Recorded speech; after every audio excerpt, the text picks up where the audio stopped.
महाराज जी, जो आपने अभी बताया बच्चों की हालत, आप भी ये लिख रहे हैं कि महाराज जी, बचपन से कुसंग में पढ़कर कक्षा 9वीं से ही मुझे धूम्रपान एवं शराब सेवन की बुरी लत लग गई, जिसके कारण मेरा मन पढ़ाई में नहीं लगता। अत्यधिक क्रोध के कारण ना चाहते हुए भी अपने माता पिता को अपमानित कर देता हूँ। मैं अभी कक्षा 12वीं का छात्र हूँ और मैं इस छोड़ना चाहता हूँ, इसलिए आपकी शरण में आया हूँ महाराज जी। अब बच्चा छोड़ना तो आपको ही पड़ेगा।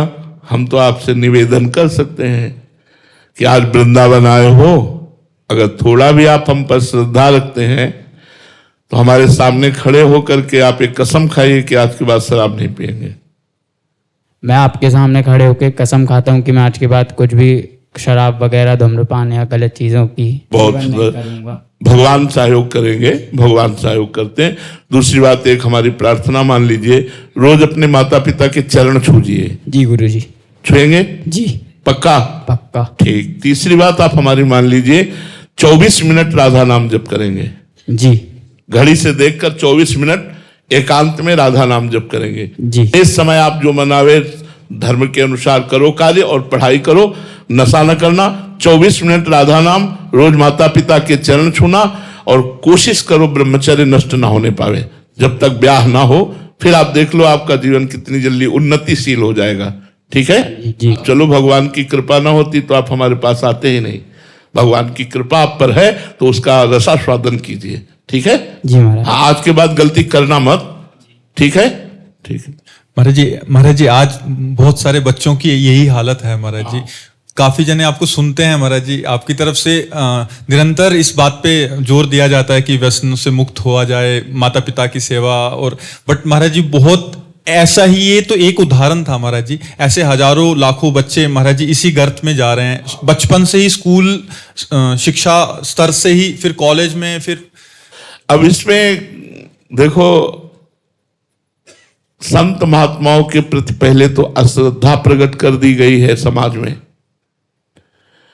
कुछ फिल्में, कुछ सीरियल ऐसे बना दिए गए।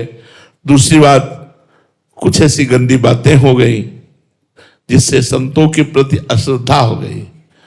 नौजवान लोग वही बातें देखते हैं। यदि संतों की वाणी पर विश्वास हो जाए तो हमारा समाज सुधर जाए। यदि संतों पर श्रद्धा हो जाए तो हमारा समाज सुधर जाए। एक प्रार्थना जरूर हमें करेंगे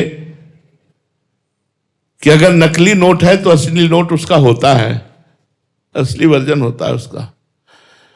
तो अगर कोई पाखंड करता है तो कोई सच्चा भी होगा। भगवान से प्रार्थना करो कि सच्चे संतों का संग मिले तो निश्चित जीवन का परिवर्तन हो जाएगा, निश्चित परिवर्तन हो जाएगा। बिना सत्संग के परिवर्तन नहीं होगा। अपने पास तो ऐसे ऐसे मरीज आए हैं कि उन्होंने कहा कि मैंने शराब, नशा ये छोड़ने के लिए कई बार नशा मुक्ति केंद्र में हम भर्ती हुए, लेकिन फिर भी नहीं छोड़ पाए। और जब से आपका सत्संग सुना तो 40 साल का शराबी मैं आजीवन के लिए छोड़ चुका हूं, तब आपके पास आया हूं। तो सत्संग जो काम करेगा वो कोई औषधि काम नहीं कर सकती। यदि ईमानदारी से साधु का संग किया जाए और थोड़ी देर सत्संग सुना जाए तो हमारे जीवन का परिवर्तन निश्चित हो जाएगा। देखो, अगर ये बच्चा सत्संग न सुने होता तो ये आता ही नहीं। ये सत्संग ही लाया है इसे कि मुझे सत्संग बचा सकता है। उसे आशा है कि मुझे संत बचा सकते हैं, मुझे सत्संग बचा सकता है। तो देखो, भगवान ने उसको नियम में बांध दिया। अगर ये नियम निर्वाह कर लेगा तो इसका जीवन उन्नतिशील हो जाएगा। आप अपने, ये खुद अपने देखेगा कि मेरा जीवन कितना प्रगतिशील हो रहा है। इसलिए हमारे संत महात्मा विचरण करते रहते थे, गांव गांव जाकर, घर घर भिक्षा लेकर उनको उपदेश देते थे। अब आज का समय इतना भयावह हो गया है, हमें तो बड़ा आश्चर्य लगता है कि गांव के सैकड़ों लोगों के बीच में, पालघर में सैकड़ों लोगों के बीच में संत वेशधारी को मारा जा रहा है, जबकि कोई भी प्रमाण नहीं है कि ये चोर हैं, कि डाकू हैं, कि उनके पास राइफल निकली, कि चाकू निकली। अगर राइफल और चाकू भी निकले तो पुलिस को अर्पित करना चाहिए। जान से मारने का अधिकार समाज को नहीं है, लेकिन संतों को दौड़ा दौड़ा कर मार डाला। तो आज हमारे समाज में भगवान की कृपा है कि कुछ श्रद्धा बढ़ रही है, नहीं तो संतों के प्रति श्रद्धा नहीं रह गई। उसी का परिणाम है ये कि अध्यात्म शून्य जीवन। नए नए बच्चे, ये शराब पीने की अवस्था है, 12 क्लास में पढ़ रहा है तो 9वीं क्लास से लेकर 12वीं क्लास तक का बच्चा शराब पीने की अवस्था है। ये तो संयम और नियम में रहने की अवस्था है। तो ये क्या परिणाम हुआ? कुसंग, सत्संग न मिलने के कारण बच्चा कुसंग में फंस करके अपने जीवन को नष्ट कर रहा है। अब यही डिप्रेशन में पहुंच जाएगा और यही अपनी की सोचेगा। अगर हम उसको सत्संग ना दें तो कैसे संभलेगा? तो हमारे जो संत महात्मा हैं भारत में, उन पर श्रद्धा की जाए, उनके वचनों का अनुसरण किया जाए, उनकी आज्ञा पालन की जाए। देखो, संत दर्शन मात्र से पाप नष्ट हो जाते हैं।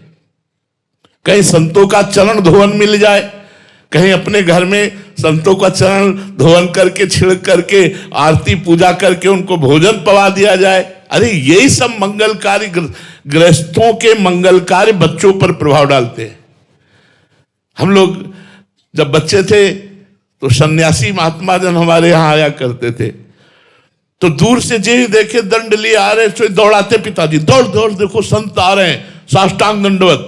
जो ही संत आकर विराजमान हुए, पात्र से उनके चरण धोना, चरण धोने के बाद आरती करना, फिर साष्टांग दंडवत होना, हाथ जोड़कर खड़े रहना। उसी का परिणाम हुआ कि वही रंग हमारे ऊपर चढ़ा और हम भी भगवत मार्ग के पथिक बने। संत कृपा करें तो संत बना दें, और संतों पर श्रद्धा नहीं रह गई तो फिर समाज की दुर्दशा निश्चित है, क्योंकि संत ही तो संभालते हैं। संत न होते जगत में तो जल जाता संसार। एक संत भजनानंदी है तो पूरे एरिया को पवित्र किए रहता है। उसके शरीर से स्पर्श करके वायु जब जाती है और तुम्हारे शरीर को स्पर्श करती तो निष्पाप कर देती है, क्योंकि वो निरंतर भगवान नाम जप कर रहा है। तो आज हमारे समाज को अध्यात्म की आवश्यकता है। अध्यात्मवान ही सुधार सकता है।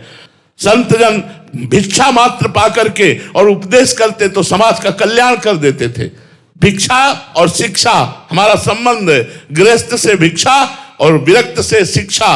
जब आप शिक्षा ग्रहण करेंगे तो आप पवित्र बन जाएंगे, और जब वो आपकी भिक्षा ग्रहण करेंगे तो आपके पापों का नाश कर देंगे। अब वो धीरे धीरे सब लुप्त होता जा रहा है, इसलिए हमारी नव समाज बिगड़ती चली जा रही। हमारे समाज को सत्संग की आवश्यकता है, अध्यात्म की आवश्यकता है।